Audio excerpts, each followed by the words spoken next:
ঘুম থেকে উঠেই প্রভুকে প্রণাম করে বাইরে বেরিয়ে তারপরে কাজ শুরু করি। রোজই প্রভুকে প্রণাম করে বেরোই, দরজা খুলি। তোমাদেরকে দেখানো হয় না, তাই মাঝে মধ্যে একটু দেখাই। শুভ সকাল বন্ধুরা, নতুন সকালে নতুন শুভেচ্ছা জানিয়ে আরও একটি ভিডিও শুরু করলাম। রিমি রূপা চ্যানেলের সকলকে জানাই স্বাগত, অনেক অনেক ভালোবাসা। আশা করি যে যেখানে আছো সুস্থ আছো, ভালো আছো। আমরাও প্রভুর দয়ায় তোমাদের আশীর্বাদে অনেক অনেক ভালো আছি। তোমাদের রিমি সোনা ভালো আছে। তা আমার সব কাজ সারা হয়ে গেল। আমি বাসি কাপড় ছেড়ে চা খেয়ে তারপরে ভাতটা বসিয়ে দিলাম। রিমিকে তো আজকে সকালে টিউশনি পড়াতে আসবে, তা তাড়াতাড়ি আমি ঘরটা গুছিয়ে নিই। একদিকে ভাতটা বসিয়ে আসলাম, আর একদিকে বিছানাটা গুছাতে লাগলাম। রিমি এইদিকে ফ্রেশ হয়ে ও বাইরে একটু ওকে লিকার চা দুটো বিস্কুট দিয়ে বসিয়ে আসলাম, কারণ তাড়াতাড়ি বিছানাটা না গোছালে, আজকে আমি তো উনানে রান্না বসিয়েছি, একবার ভাত দেখতে যাচ্ছি, একবার বিছানা গোছাচ্ছি, একবার ভাত দেখতে যাচ্ছি, এই করছি। রিমির বাপি চলে গেছে, একটু বাজারে যাবে, যায়নি, বাজারে যাবে। তাই আমি বিছানা গুছাতে এসেছি। রিমির বাপি বলছে ওইদিকে কিন্তু ভাতটা দেখো নরম হয়ে যাবে। আর উনানটা না বন্ধুরা এত সুন্দর জ্বলছে কি বলবো। কালকে রাতে না আমি উনানটা তো পুরো গরম করে রেখেছিলাম। আজকে দেখছি সকালবেলা উঠেই খুব সুন্দর জ্বলছে। তা আমি বিছানা গুছাতে গুছাতে ভাতটা হয়ে গেছে। রিমির বাপি বলছে ভাতটাকে উপর দিয়ে এসে তারপরে বিছানাটা গুছাও। তা আমি ভাতটা চলে গেলাম, আর রিমির বাপি আমার সাথে একটু মজা করছিল, বলছিল আমাকে একটু চা করে দেবে। তাই বললাম হ্যাঁ চা করে দিচ্ছি। এক বিছানা গুছাতে গিয়ে ভাত করলাম, চা করে দিলাম, তারপরে আবার বিছানা গুছাতে আসলাম। আর চাদরটা সাদা চাদরটা তো, সাদা চাদর একটু নোংরা হয়ে যায় তাড়াতাড়ি, তা 3 দিনের মাথায় চাদরটা খুলে দিয়েছি। ও বলছে আমি বাজারে যাব বাজার করতে। আর বন্ধুরা আজকে একটু খুবই ব্যস্ত, কারণ সেটা তোমাদের সাথে অবশ্যই শেয়ার করব। বিছানা গুছানোর সাথে সাথে রিমিকে বললাম মানু তুমি ঘরে ক্রিম মেখে পড়তে বসে পড়ো। আর রিমিকে তো অন্য ক্রিম মাখায় না, তোমরা জানোই, ডাক্তার যেটা দিয়েছে সেটাই রিমিকে মাখানো হয়। বন্ধুরা তোমরা সবাই কেমন আছো? আশা করি ভালো আছো। আর আমিও খুব ভালো আছি। এখন কত বাজে? এখন 9টা বাজে। 9টা বাজে। আমার 11:30 থেকে পড়া আছে। আমি এখন পড়তে বসে গেছি খেয়ে দিয়ে। শুভ সকাল বন্ধুরা, আমিও একটু বলি ওর সাথে। আমার ওইদিকে দেখলে তো ভাত হয়ে গেছে, এখন একটু সব কিছু দিয়ে ভাজা করব। আর রিমি হচ্ছে দুটো মেরি মেরি বিস্কুট আর একটু চা দিয়েছি আজকে। কালকে সারাদিন চা খাইনি, আজকে বলছে আমাকে একটু চা দাও। কালকে কলা বিস্কুট এইসব খেয়েছিল, আর এখন দুটো বিস্কুট খেলো, জল খেলো। এখনই ভাজাটা বসিয়ে দেবো। ঘরটাও গুছানো হয়ে গেছে, শুধু ঘরটা একটু পরে এসে ঝাড় দেবো। আজকে আবার ওর টিউশনি পড়া আছে আজকে 2 জায়গা পড়া না, আজকেও 2 জায়গায় পড়া, সকালে আর রাতে। আর এখন গিয়ে ভেজে নিই, তারপরে ভাত দেবো, হয়ে যাবে এক্ষুনি। 9টা বাজে মাত্র। চলো বন্ধুরা তাহলে দেখতে থাকো। শুধু যে বিছানা গুছানো রিমিকে পড়া তা না, তার মধ্যে সবজিগুলোও কাটতে হবে, সেটা শেয়ার করতে পারিনি। তাড়াতাড়ি রিমিকে পড়তে বসে দিয়ে এসে আমি সবজিটা কেটে নিলাম। রান্নাটা যত তাড়াতাড়ি করবো তত তাড়াতাড়ি ওকে ভাতটা খাইয়ে দিতে পারবো। তাই আজকে ভাজা করছিলাম, বিন সব কিছু দিয়ে, গাজর বিট আলু দিয়ে মটরশুঁটি দিয়ে সব কিছু। এদিকে ভাজা বসিয়ে এসে ভাবলাম ঘরটা ঝাড় দিইনি, সকালে যতই বাসি ঘর ঝাড় দিই, এর মধ্যে রিমির বাপি বাজার থেকে চলে এসে বলছে যে আমি বাজার করে চলে এসেছি, তুমি সবজিগুলো, আর মাছ এনেছিল, কি মাছ এনেছে অবশ্যই তোমাদের দেখাবো। তা আমি তাড়াতাড়ি ঘরটা গুছাচ্ছি, কারণ সবাইকে ভাত দিতে হবে, আর রিমিকে তো খাইয়ে দিতে হয়। ওই একটা ঝামেলা, কারণ ওকে না খাইয়ে দিলে ওর নাকি পেট ভরে না সকালবেলার অন্তত, আর রাতেটা আমার খাইয়ে দিতে, দুপুরবেলা ও একাই খায়। তোমরা দেখো, আর আমি হাতটা যে এরকমভাবে দেখাচ্ছি না, ওটা গোলাপ ফুল নিয়ে কথা হচ্ছিল। বলছে মা তুমি হাতটা এরকম করছো, মানে গোলাপ ফুলটা যখন ছোট থাকে তারপরে আস্তে আস্তে বড় হয়, তা বলছে যে বিয়েবাড়ির যে গোলাপটা মা বিক্রি হয় ওটা কিন্তু সুন্দর লাগে। আমি বললাম ওটার থেকেই আস্তে আস্তে বড় হয়, ওইভাবেই হাতটা এর জন্য দেখাচ্ছিলাম। আর রিমির তো খাইয়ে দিয়েছি, বাবাকে পরে ভাত দিলাম, রিমির বাপি এখনও খায়নি। তা বাবা ওর মুখে ভাত নিয়ে এরকম করছে যে খা খা আমার সাথে কটা খা। তো বলছে না আমি মা আমাকে খাইয়ে দিয়েছে। বাবাকে ভাত দিয়ে আমি দোকানে চলে এসেছি। আর এদিকে দেখো বাড়ির দোকানে মাল নামাবো, তাই এইদিকে কিছু মাল নামাচ্ছিলাম। কিছু লোক খরিদ্দার এসেছিলো, তাদেরকে তো দোকানে আমি মাল দিচ্ছিলাম। মাল দিতে দিতে কিছু আমাদের দোকানের যেগুলো শেষ হয়ে গেছে সেগুলো আমি দেখে দেখে মালগুলো নামাচ্ছিলাম। এখানে প্রায় বন্ধুরা আধা ঘন্টা থেকে 1 ঘন্টা লেগে গেছে মালগুলো নামাতে নামাতে। বাবা লিস্ট করে রাখে, আমি মানে আমাদের দোকানে যে দিতে আসে মাল গৌতম কাকু, ওর থেকে মালগুলো আমি নামিয়ে নিই দেখে দেখে। বাবা ওইদিকে খেতে চলে যায়, রুটি, তারপরে আমুল দুধ, যা যা আর কি আজকে দোকানে সে মানে মোটামুটি রেখেছি, এটা তো অল্প কিছু রেখেছি। তারপরে তো সারাদিন এক এক পাইকার আসে, এক এক রকম মাল দিয়ে যায়। তা গৌতম কাকুর কাছ থেকে অনেকটাই আমাদের মাল নেওয়া হয়ে যায়। ম্যাগি, নিমকি যা যা শেষ হয়ে গেছিলো আমি দেখে দেখে নিচ্ছিলাম। তা ঘরে গিয়ে দেখি রিমি পড়তে বসে গেছে, চলে আসবে এক্ষুনি, পড়াতে ওকে চলে আসবে। আবার দুপুরে রান্না করতে হবে। তার মধ্যে বন্ধুরা মাছ কেটেছি, ডাঁটা কেটেছি, আলু কেটেছি, এগুলো তো একটু টাইম লাগে রান্না করতে।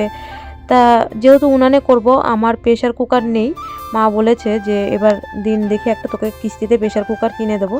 তা আমি উনানে ডালটা বসিয়েছি, গ্যাসে বসালে কিন্তু অনেকটাই গ্যাস শেষ হয়ে যায়, যতটা পারি উনানে রান্না করি। ওই যে শ্রীরামপুরের বোন যে জামাটা দিয়েছে, জামাটা আজকে ধুয়ে দিলাম, কালকের থেকে রিমি এই জামাটা পরতে পারবে। আমারও বাসি নাইটিগুলো ধুয়ে দিলাম। তা এইদিকে দেখো রিমির মাস্টারমশাই পড়াতে চলে এসছে। তা ডালটা বেশ কি সুন্দর, আর জানো বন্ধুরা ডালটা আজকে সত্যি এত টেস্ট হয়েছে, এটা আমডাল করব। আর উনানের রান্না সব থেকে বেশি টেস্ট হয়, আর উনানে ছাড়া আমার কিন্তু গ্যাসে রান্না করে পুষায়ও না। আজকে পুরো রান্নাটাই সারা দিনের রান্না আমি গ্যাসে করেছি। তা রিমির বাপি বলছে যে আজকে সকালে তো তুমি উনানে রান্না করলে, দুপুরবেলা তো যেহেতু আগুনের তাপটা মুখের দিকে আসে, একদিনে আমার শাখা পুরো কালো হয়ে গেছে, যে গ্যাসে তো দুপুরবেলা করতে পারতে। আমি বললাম না, গ্যাসে তো করতেই পারবো, যখন চৈত মাস বৈশাখ মাস আসবে তখন তো বাড়ির ভিতরে থাকা যায় না। এখন যতটা খড়ি আছে ততটাই রান্না করি, উনানে তাড়াতাড়ি করে নিই, যদি আমি 1 মাস গ্যাস বাঁচাতে পারি আমারই থাকবে। তো এইদিকে দেখো রিমির বাপি পেট মোটা আমেরিকান রুই বলে, ওটা ওই মাছটা এনেছিল, ডাটা দিয়ে, জ্যান্ত মাছ যেহেতু পুকুরের মাছ, পাতলা করে ঝোল করলাম, আর আম দিয়ে টক ডাল, এটাই হচ্ছে আমাদের রান্না। আরও একটু মাছের ডিম ছিল, এই ডিম ভাজা। তাই রিমি বলছে, রিমি তো মাছের ডিম খায় না, মাছের ভিতরে যেটা থাকে ডিম ও মানে এখন খায় না, আগে খেত। তো ও প্রথমে একটু মাছ দিয়ে খেয়ে বলছে মা আমি আজকে আম ডাল দিয়ে ভাত খাবো। তা আমি বললাম খা। আর বাবাও বলছে যে অনেক দিন পরে আম ডালটা না, সত্যি আম ডালটা আজকে এত টেস্ট হয়েছিল। সবার ভাত দিয়ে ওদের 3 জনের ভাত দিলাম, আমার ভাতটা বেড়ে বাটির মধ্যে অল্প কটা ভাত নিয়ে এসি। আর বাবার তরকারিটা তো আগেই আমি বাটিতে দিয়ে দিই, রিমির বাপিরটা কোনো সময় নিজেও নেয়। দুপুর বন্ধুরা মানে সকালে খাইনি, কালকে রাতেও খাইনি, কি তাড়াহুড়া করে অল্প কটা খেয়ে এসছি। এখন প্রায় 2:45 বেজে গেছে, দেখতে দেখতে আজকে যেন কী করে বেলাটা চলেই যাচ্ছে, কাজ করে একদম পাচ্ছি না। তার মধ্যে উনানে একটা উনানে, তোর বাপি বলছে আজকেই তুমি উনানে রান্না করতে গেলে, গ্যাসে 2 পাশে বসিয়ে দিতে তাড়াতাড়ি হতো। তা এখন ভিডিওটা মানে ভয়েসটা দিয়ে এডিটিংটা করিনি, কালকে রাত্রে ঘুমিয়ে পড়েছিলাম। আর আজকে সকালবেলা থেকে উঠে কাজ করতে করতে জীবন শেষ। এবার হচ্ছে 10 মিনিট বসবো, বসে তারপরে আবার এখন রান্না করতে যাব, রিমির বাপির জন্যে টিফিন করার জন্য যাব আবার। বন্ধুরা আমি ঘরে 10 মিনিট মতন বসেই তাড়াতাড়ি করে চলে এসেছি, কারণ আমি দেখছি কি করে যেন আজকে ঘড়ির কাঁটা পয় পয় করে ঘুরছে। রিমিও বলছে মা আজকে কি করে জানি টাইমটা চলে যাচ্ছে, অন্যদিন কিন্তু এত তাড়াতাড়ি কিন্তু দুপুর হয় না, খাওয়া হয় না। আমি বলছি হ্যাঁ আর কি করা যাবে, তাই আটাটা মেখে আমি রান্নাঘরে চলে গেলাম। আমি জানি এই যে আমি আটা মেখেছি, এক্ষুনি রিমি লুচি করার জন্য তিনি মানে কি করবে এত লাফালাফি করে, ওর যে লুচি বেলার এত শখ, আমি কিন্তু লুচি একদমই বেলতে পারি না, আর এখনও পর্যন্ত আমি লুচি বেলা শিখিনি। আর দেখো কি সুন্দর লুচিগুলো বেলেছে, তোমরা তো আগেও 2 দিন ভিডিওতে দেখেছো লুচি বেলতে পারে খুব সুন্দর। আর আজকেও আমি যেই আটা মাখছি তখনই বলছি দেখবা এক্ষুনি না ও লুচি বেলার জন্য তাড়াতাড়ি চলে আসবে। আর হ্যাঁ বন্ধুরা তোমাদের বলা হয়নি, বাবা রিমির বাপির জন্য মাংস এনেছিল, চলে যাবে। রিমি খালি বলছে দাদু একটু মাংস আনো, বাপিকে মাংস আর লুচি করে দেবো।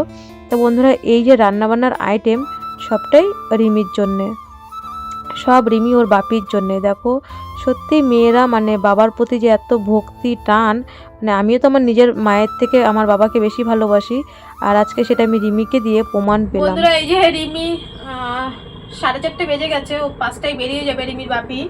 এই যে রিমি লুচি আর ভাত তো নেবেই না, রিমি জোর করে ওর বাপিকে দিয়ে দিচ্ছে, অনেক দূর ফোনটা।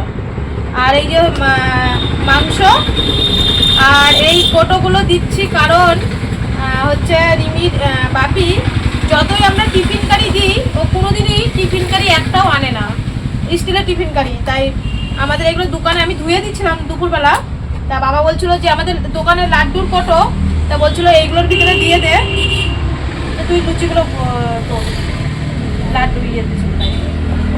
খাতাটা আগে জানি না বন্ধুরা আমার কথাটাকে কেমনভাবে নেবে, সত্যি আজকে জানি না রিমি যদি ছেলে হতো জানি না ওর বাবার প্রতি এত টান হতো কি না। মানে এই যে মেয়ে হয়ে যে রান্না বান্না বাপির জন্যে, ওর বাবার জন্যে, তা বলছে ওর বাপি কিন্তু বলেছে 6টা দিবি। জানো রিমি কটা লুচি দিয়েছে ওর বাপিকে? 13 থেকে 14টা লুচি দিয়েছে। বলছে মা শুধু তো বাপির জন্য দিলে হবে না, ওই আঙ্কেলগুলো আসবে, বাপি কি ওই আঙ্কেলদের থুয়ে খেতে পারবে? আমি বললাম সেটাও তো ঠিক। আর দেখো ওর বাপি বলছে বাপি তোমাকে কটা দেবো? ওর বাপি বলছে তুমি 6টা দে মা। তা ও কী করেছে 13 থেকে 14টা লুচি পুরো হাঁড়ি শুদ্ধ। বলছে মা আমাদের তো আরও আটা আছে, পরে পরে হচ্ছে মেখে করে দিও। দেখো একটা লুচি রেখেও সব না তাও দিয়ে দিল, দেখলাম দুটোই দিয়ে দিল।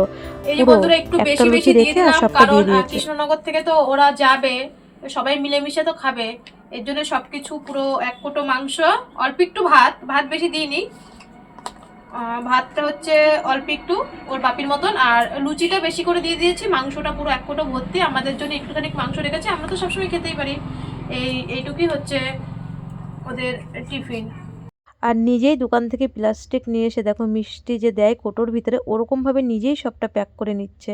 মানে আমার কিছুই করতে হচ্ছে না, সবটাই ও করছে। ওর বাপি কি বাপি না, ওর দাদু কি জানি বলেছে, দাদুকে আবার বলছে। আর এর মধ্যে দেখো রিমির বাপি রাস্তায় বেরিয়ে গেছে, রিমিরও মনটা খুবই খারাপ।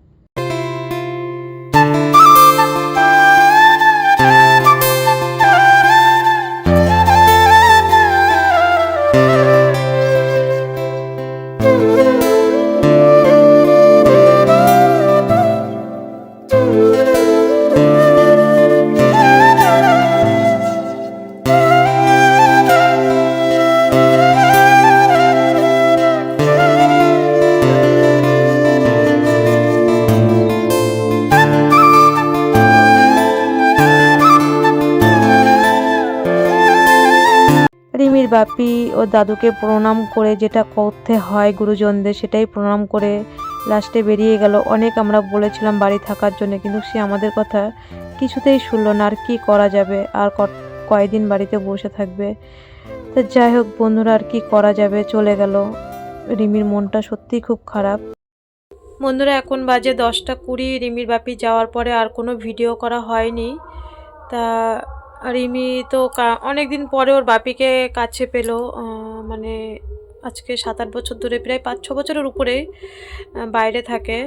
তা এসে 1 সপ্তাহ 10 দিনের বেশি থাকতো না, এবারই বেশি দিন থেকেছে। কারণ রিমির বাপি আমার মানে কি বলবো, আমার গ্যাসের বইয়ের থেকে চালু করে A to Z মানে কোনো জিনিস আমার ঠিক ছিল না। সেই 2021 থেকে রিমির বিএমটি করে করে তো একদম তখন থেকে 21, 22, 23, 24 4 বছর তো রিমির বাপি ঠিক মতন বাড়ি আসতো না। তার আগে আরও লকডাউন অনেক, শাশুড়ি মা মারা গেছে সেই সময় আসতে পারিনি, করা লকডাউনের সময় অনেক মানে মাথার উপর দিয়ে ঝড় গেছে রিমির জন্যে, রিমির ঠাম্মির জন্যে, সবটাই পুরো মাথার উপর দিয়ে আমাদের ঝড় গেছে অনেকগুলো বছর। ঠিক মতন সংসার বলো বা কোনো কিছুই আমাদের জীবনে ঠিক মতন হয়নি। এখন চেষ্টা করছি আগের মতন আবার সব কিছু ফিরিয়ে আনার, পারবো কি না, যতটা পারি তবু চেষ্টা করছি। তা রিমির বাপি মানে কি বলবো, মানে এখনকার যুগে ও রিমির নামে 5-এ থাকতে রিমির অ্যাকাউন্ট হয়ে গেছে। মানে রিমির বাপির নামে আজ পর্যন্ত একটা অ্যাকাউন্ট নেই। তা আমার বড়দা বলল যে রাজীব হচ্ছে তুমি একটা অ্যাকাউন্ট করো তোমার নামে, বা ঘরের ব্যাপারে আর কি, যদি কোনো সময় ঘর ঢোকে তোমার অ্যাকাউন্টে টাকা পয়সা ঢুকবে। মানে আমরা এমনই পরিস্থিতি ছিলাম, তোমরা মানে বিশ্বাস করবে না, ওর নামে একটা অ্যাকাউন্টও নেই। তা আমার দাদা জোর করে ওই অ্যাকাউন্টটা করার জন্যে এটিএমের কাগজ জমা দিয়ে গেছে, বলছে বাড়িতে আসবে। ওর আজ থেকে যখন ও পুনেতে থাকে 7-8 বছর আগের কথা, তখন ওর ভোটার কার্ডটা হারিয়ে গেছে। সেই ভোটার কার্ডটা এইবার করলো। মানে আমাদের উপর দিয়ে এত ঝড় ঝাপটা গেছে সেটা আমরা জানি, আর উপরওয়ালা ভগবান জানে। আর কেউ হাততালি দিত আর কি। মানে রিমিকে নিয়ে আমরা সারাক্ষণ টেনশন, সংসারের মধ্যে সারাক্ষণ অশান্তি ঝামেলা বেঁধেই থাকতো। একটা ঘরে যদি এরকম অসুস্থ বাচ্চা থাকে, মাসের মধ্যে যদি অর্ধেক দিন হসপিটালেই থাকতাম, অশান্তি তো অবশ্যই লাগবে। আর একটা ছেলে মানুষ, তার মাথাও ঠিক থাকে না, প্রচুর পরিমাণে ঋণ হয়ে গেলে তখন সে মানে আরও মানে খারাপ হয়ে যায়। তারপরে এখন ঠাকুরের আশীর্বাদে সবটাই মোটামুটি, তোমাদের আশীর্বাদে, প্রভুর আশীর্বাদে মোটামুটি এখন সেই জায়গাটায় আস্তে আস্তে আসছে। হয়তো আমরা কিছু ঋণ আছি 2 বছরের মধ্যে, আস্তে আস্তে সবটাই শোধ করে দেবো। তারপরে যেখান থেকে আবার সব লোন নেব সেই সব কাগজপত্র, কারণ লোনটা আমাকে দেখে দেবে কিন্তু সইটা তো ওর লাগবে, ও তো কাজ করে লোনগুলো শোধ করবে। সব জায়গায় ও ফর্ম টরম ফিল আপ করে দিয়ে গেছে, বলেছে 1 মাস পরে সব লোনগুলো নিয়ে আর কি কিছু কিছু ঋণ শোধ করবে। এর জন্যে ও এইবার আমি ইচ্ছা করে রেখেছি যে তোমার এই কাজগুলো কাগজপত্র যা আছে করে দাও। আর অনেকেই ওকে রিকোয়েস্ট করেছিল যে দাদা তুমি বাইরে থাকো, মানে বাড়িতে থাকো, বাইরে যেও না, কারণ রিমির ঠাকুরের আশীর্বাদে কখন যদি বাইচান্স হসপিটালে যেতে হয়, কেউ তার ইচ্ছা করে মানে যখন খুশি তখন তার হসপিটালে যেতে চায় না।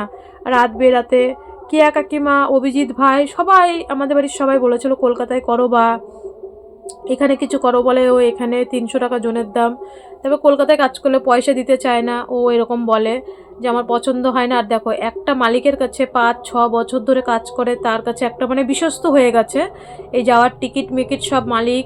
তারপরে রিমি এখন উঁচু ক্লাসে উঠছে, রিমির হসপিটাল খরচা অনেক। তা এই যে অগ্রিম মালিকের থেকে টাকা নিল 1 মাসের, নিয়ে সব মাস্টার মশাইদেরকে টাকা দেওয়ার, আজকে হচ্ছে 7 তারিখ হয়ে গেছে, 8 তারিখের থেকে মাস্টার মশাইদের সব টাকা দিতে হবে। তা হচ্ছে অগ্রিম 1 মাসের টাকা নিয়ে নিল, কাজের টাকা আমাকে দিয়ে গেছে যে মাস্টার মশাইদেরকে সব টাকা দেবে, ও তো হিসাব করেই থুয়ে গেছে। তা ও বলছে দেখো আমি আমার মালিকের কাছে পৌঁছাতে পারলে, একবার যদি আমি পৌঁছাতে পারি আমি অগ্রিম টাকা নিতে পারবো। তারপরে মালিকও জানে, অনেক বছর ধরে মালিকের কাছে রয়েছে, কারণ আমরা যখন ব্যাঙ্গালোরে থাকতাম তখন রিমির মালিকের মেয়ে রিমিকে টিউশনি পড়াতো, তারপরে রিমির স্কুল খরচা টচ্চা সব মালিকই দিত। তা এমনি হয়তো জনের দাম কম দেয় কিন্তু আমাদের দিকটা দেখতো। তা ওরা জানে যে রিমি অসুস্থ, তা মালিক খুবই হেল্প করতো। তা কারোর পয়সা না দিলেও ওর পয়সা একদম মাসেরটা মাস ক্লিয়ার করে দিয়ে দিত, কারোর পয়সা না দিত, কারণ জানতো ওর কথাই ছিল যে আমার মেয়ের কিন্তু যখন তখন পয়সা লাগে। তো বলে দেখো আমি একটা মালিকের কাছে যদি বিশ্বাস করে সারা জীবন থাকি, বা সারা জীবন তার কেউ বাইরে থাকতে পারে না। আর জানো তো আমাদের কেউ কিন্তু বউ বাচ্চা, অসুস্থ বাচ্চা, বউ বাবা বা পরিবারের সবাইকে থুয়ে কেউ কিন্তু বাইরে থাকতে চায় না। কেউ আমি অনেক বড় বড় ইউটিউবারদের দেখেছি বইয়ের পিছন পিছন ঘোরে বা ক্যামেরা ধরে দেয়, বা যারা তারা অনেক মানে বড় বড় ইউটিউবার, কিন্তু তোমরা জানোই আমি মাত্র 2 বার পেমেন্ট পেয়েছি। তা $100 আর কত পাওয়া যায়, কত সামান্য, ওই টাকায় জল গরমও হয় না। আর ও বলে তোমার টাকায় আমি কোনো দিন খাবোও না, তুমি টাকা পাও, তুমি কোনো পেশেন্ট থাকলে তাকে তুমি সামর্থ্য মতন দাও, তোমার মেয়ের ট্রিটমেন্ট করে তুমি দাও। ও কোনো সময় বলেও না যে তোমার টাকার থেকে আমাকে 1 টাকা দাও, কোনো দিনও বলে না। ও বলে যে আমি কোনো দিন যতদিন পারবো নিজে কাজ করে খাবো, বাবা বলো মেয়ে বলো বউ বলো, আমি কারোর ইনকাম খাবো না যতদিন বাঁচবো, কারণ আমি কুড়ে না, আমার ভগবান হাত পা দিক আমি যত খাটতে পারি। ও 45 কিলো, ওর বাপির রিমির বাপির 45 কিলো ওয়েট না, এক একটা আমি তো দেখেছি এক একটা গ্রিল তোলে 100 কিলো, 100 কিলো ওয়েট থাকে, এক একটা পাইপ তোলে, ওরা তো উঁচুতে পাইপের কাজ করে। তাই বলে ভগবান প্রভু সবসময় বলে প্রভু তুমি আমার শরীর ভালো রাখো, আমি যাতে কাজ করে খেতে পারি। কারণ আজ পর্যন্ত আমি 11 মাস হলো এই প্ল্যাটফর্মে এসি, কোনোদিন আমার একটু ক্যামেরা ধরে দেয় নাই, বলে কি ওইসব আমি পারবো না, তোমার ভিডিও তুমি করো, তোমার প্ল্যাটফর্ম, তুমি সবার সাথে তুমি সব কিছু বজায় রাখো, তুমি আমার ফ্যামিলি, আমার মেয়ে, তোমার ইউটিউব পুরোটা রাখো, আমার কোনো ব্যাপার নেই। কিন্তু ওই ক্যামেরা ধরে দেবো কি কিছু ওইসব নেই, ওই বইয়ের পিছন পিছন ঘুরবো আর ঘুরবো, ঘুরঘুর করবো, ওই বউ ওই $100 হবে, ওই কয় টাকা পাবে ওই দিয়ে আমার হবে না। আমার ও যে বাড়িতে ছিল মালিক টাকা পাঠাতো, বলতো স্যার আমাকে টাকা দিন, আমি আপনাকে সপ্তাহে সপ্তাহে কাজ করে দিয়ে দেবো। পুরোই আমাদের দোকান থেকে সংসারটা চলে যেত, আর তো সেরকম খরচা ছিল না বাড়ি আসার পরে। আর রিমি শুধু মায়নাটা স্যার পাঠিয়ে দিয়েছে, একদম পুরো টিকিট মিকিট কাটার, আর কৃষ্ণনগরের ওরাও গেছে, পুরো টাকাই পাঠিয়ে দিয়েছে, রিমিরও পড়ার মাস্টারের মশাই টাকাও সপ্তাহে সপ্তাহে কেটে দেবে। যাই হোক বন্ধুরা আজকে চলে গেল আমার যে সেই কপাল, 9 বছর ধরে ভেলুর সিএমসিতে যাচ্ছি, একা একা যাই, সেই আবার একাও যাবে, যে এবারে একাই যেতে হবে। ওর বাপির আমাদের সাথেই টিকিট ছিল, ক্যান্সেল করে দিয়ে এসেছিলো ও যাওয়ার আগে, যে তোমার ঘাড়ের উপরে সব চাপ দিয়ে যাবো, ও সবটাই করে দিয়ে গেছে। আমার যে ভেলুরে যাওয়ার 9 বছর, যখন আমি ফার্স্ট 2017-তে আমি সিএমসিতে যাই, তখন আমার বর্দা বলছি ছোটদার মা গেছিলো, তার সেকেন্ড ট্রিপের থেকে যে আমি একা যাই, আজও একা কালো একা আসি, শুধু এইবারই রিমির বাপি আমার সাথে এসছে, আর ও আমাদের সাথে যাওয়ার কথাই ছিল, তখনই ও কাজে চলে যাবে বলেছিল যে তোমাদের ডাক্তার দেখিয়ে পাঠিয়ে দেবো, আমি কাজে চলে যাব। কিন্তু ও বলছে আমি যদি 1 মাস আগে যাই, 1 মাসের পেমেন্টটা আমি পেয়ে যাবো, তাহলে রিমির মানে পড়াশোনার অসুবিধা, টাকাটার অসুবিধা হবে না। যাই হোক বন্ধুরা, ভালো লাগলে চ্যানেলটি অবশ্যই সাবস্ক্রাইব করে পাশে থেকো, মন খারাপ করলে এটা নিয়েই চলতে হবে, এত বছর ধরে এইভাবেই চলছি। আর আজকের মতন টাটা। রিমি তো ওইভাবেই শুয়ে রয়েছে, পড়িয়ে গেছে তাও ওইভাবেই শুয়ে রয়েছে, কান্না করছে, ও আর সামনে তোমাদের আসলো না।